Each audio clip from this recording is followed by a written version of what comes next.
तो आज का सवाल है सोडियम का क्रिस्टलीकरण अंतः केंद्रित घनीय एकक कोशिका में होता है।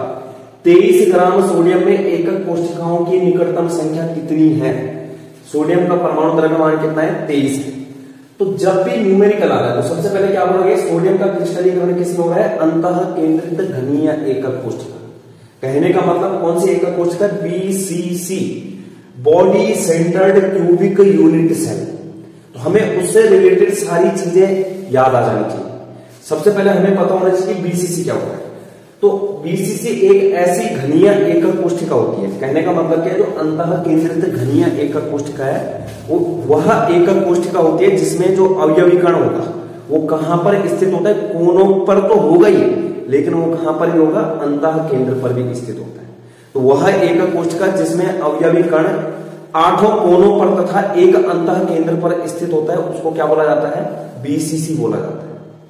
अब यहां पर जो परमाणु होते हैं, एक्चुअल में जो अवयवीकरण होता है वो कितना होता है? टोटल BCC में 2 होते हैं। एक अवयवीकरण आता है कहां से? कोनों से, क्योंकि प्रत्येक कोनों में अवयवीकरण का जो हिस्सा होता है वो होता है 1/8 हिस्सा। तो 8 कोने, तो 8 गुणा ये क्या हो गया? 1/8 और प्लस 1 कहां पर होता है? अंतः केंद्र पर। कितना हो गया टोटल? 2। तो इसमें हमने निकाला क्या? यहां पर 23 ग्राम सोडियम में एकक कोशिकाओं की निकटतम संख्या कितनी है? तो इसको सॉल्व करते हैं। हमें दिया है कि सोडियम का परमाणु द्रव्यमान कितना है? सोडियम का परमाणु द्रव्यमान कितना है? 23। हल करते हैं इसको। 23 है। तो हमें पहले जो है हम तभी निकालेंगे 23 ग्राम सोडियम में एकक कोशिकाओं की संख्या। पहले हमें क्या करना पड़ेगा? 23 ग्राम में कितने परमाणु स्थित होंगे सोडियम के? तो हमें पता है कि एक्चुअल में होता क्या है? जैसे 1 मोल कुछ भी, 1 मोल कुछ भी वो बराबर होता है किसके? अवोगाद्रो संख्या के। किसके बराबर होता है? अवोगाद्रो संख्या के। या फिर कुछ भी का परमाणु द्रव्यमान बराबर होता है अवोगाद्रो संख्या के। अवोगाद्रो संख्या के। और अवोगाद्रो संख्या किसके बारे में बताते हैं? परमाणु या फिर कण या फिर अणुओं के बारे में। तो 1 मोल कुछ, जैसे हमारे पास में 1 मोल सोडियम है, 1 मोल Na, तो Na का क्या आ जाएगा यहां पर? परमाणु द्रव्यमान कितना होगा? 23 ग्राम। और 23 ग्राम में अवोगाद्रो संख्या के बराबर क्या हो जाएंगे? परमाणु हो जाएंगे 6.022 इंटू 10⁻23 परमाणु। तो कहने का मतलब यहां पर हमें पता चल चुका है कि सोडियम के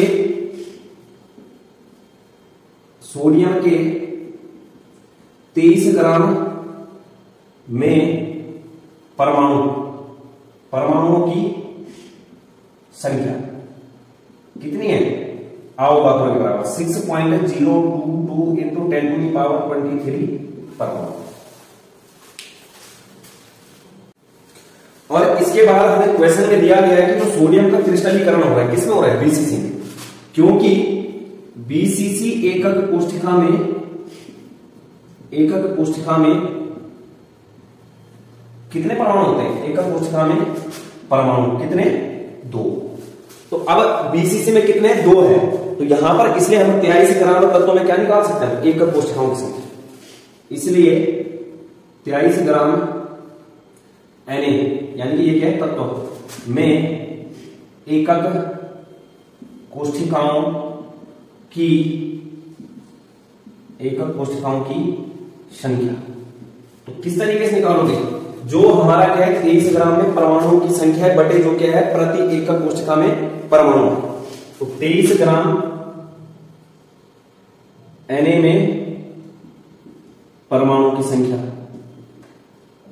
और बटे में क्या आ जाएगा? BCC में परमाणु की संख्या। जब इसको सॉल्व करेंगे 6.022 इंटू 10⁻23 और अपॉन में क्या आ जाएगा? 2।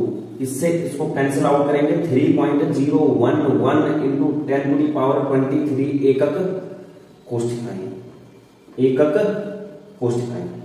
तो इस तरीके से हमारा क्या आ जाएगा? आंसर आ जाएगा। और ये सवाल पूछा गया है 2011 में। तो नोट डाउन करो इसको।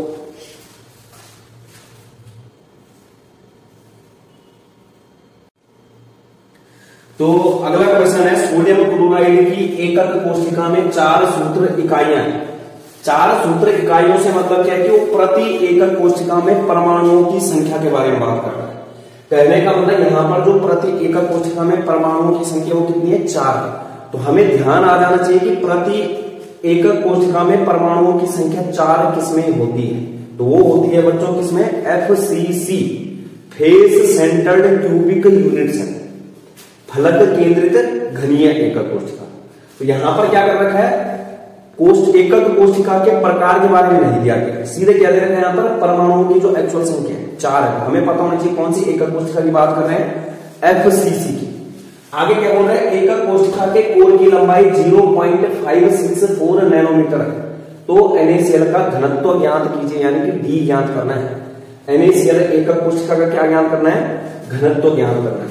तो जो नैनोमीटर में दे रहे हैं इसको किसमें कन्वर्ट करेंगे, सेंटीमीटर में। तो यहां पर देखते हैं सबसे पहले क्या है, जो एकक कोशिका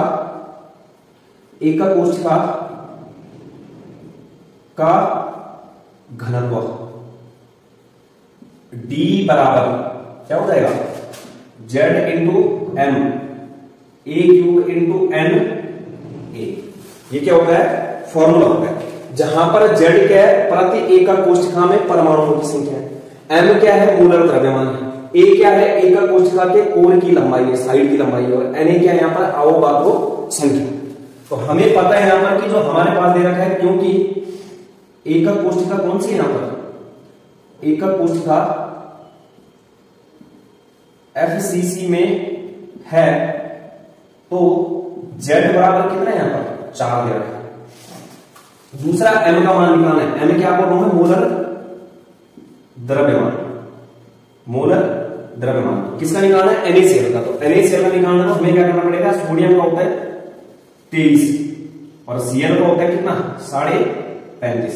इसको जब हम जोड़ेंगे तो कितना आ जाएगा, 58.5 ग्राम प्रति मोल, या फिर मोल इनवर्स। ठीक है, इसके बाद देखो A दे रखा है, कोर की लंबाई। A क्या होता है, कोर की लंबाई कितनी दे रखी है, वो दे रखी 0.564 नैनोमीटर। हमें पता है क्योंकि 1 नैनोमीटर में कितना मीटर होता है, 10 की घात -9 मीटर। अगर इसको सेंटीमीटर में कन्वर्ट करते हैं तो कितना होता है, 10 की घात -7 सेंटीमीटर। तो इसको जब हम सॉल्व करेंगे तो हमारा क्या जाएगा यहाँ पर, बराबर 0.564 इंटू 10⁻⁻7 सेंटीमीटर, इतना होता है। इसके बाद देखो अवोगाद्रो संख्या का जो मान है हमारे पास, यानी कि Na जो है, Na बराबर 6.022 into 10⁻23 mole inverse, 23 mole inverse गया। अब इन सभी मानों को कहां पर रख देना है, सूत्र में रख देना है। कहां पर रख देना है, सूत्र में। तो आगे सूत्र में रखते हैं, तो D बराबर हो जाएगा, Z का मान कितना है 4, M का मान कितना है 58.5 और ग्राम मोल इनवर्स। मैंने क्या बोला, जब मान रख रहे हो सूत्र में तो वहां पर क्या करना है, यूनिट जरूर रखनी, अपॉन A का मान कितना है 0.564 इंटू 10⁻⁻7 सेंटीमीटर क्या हो जाएगा क्यूब। A का मान 6.022 इंटू 10⁻23।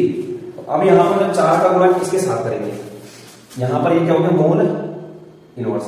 मोल इनवर्स से मोल इनवर्स कैंसिल आउट हो गया। ठीक है, 4 पंजे 20, 8 चक्को 32, 32 और 2 34, 4 पंजे 20, 20 और 3 तो 234.0 बटे में क्या आएगा 0.564 की जो है 3 बारी मल्टीप्लाई करनी है, 64 इंटू 0.564, इसको सॉल्व करना है। तो इसको जब सॉल्व करते हैं तो याद है आपका 0.18 के समथिंग यह है। तो यहां पर मान रखेंगे 0.18 इंटू 10 की घात -7 को कितने बारी मल्टीप्लाई करना है, 3 बारी, 10 की घात -7 बराबर कितना हो जाएगा 10 की घात -21। जब भी आधार समान होता है तो घातें क्या होती है, जुड़ती है।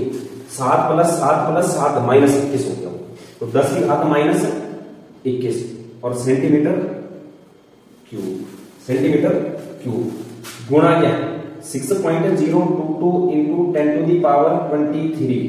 मोल इनवर्स से मोल इनवर्स कैंसिल आउट। यहां पर क्या बच रखा है, ग्राम बच रखा है।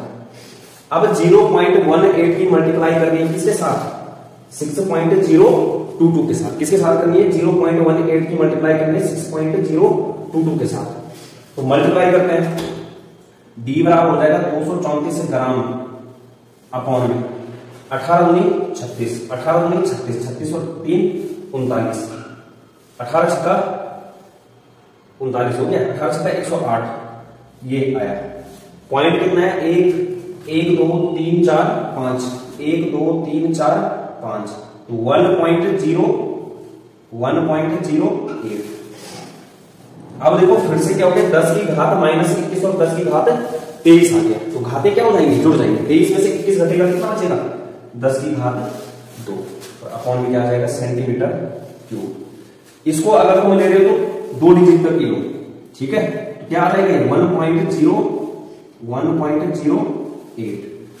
अब यहां पर ये 100 है, आगे सॉल्व करोगे 234 ग्राम बटे 108 सेंटीमीटर क्यूब।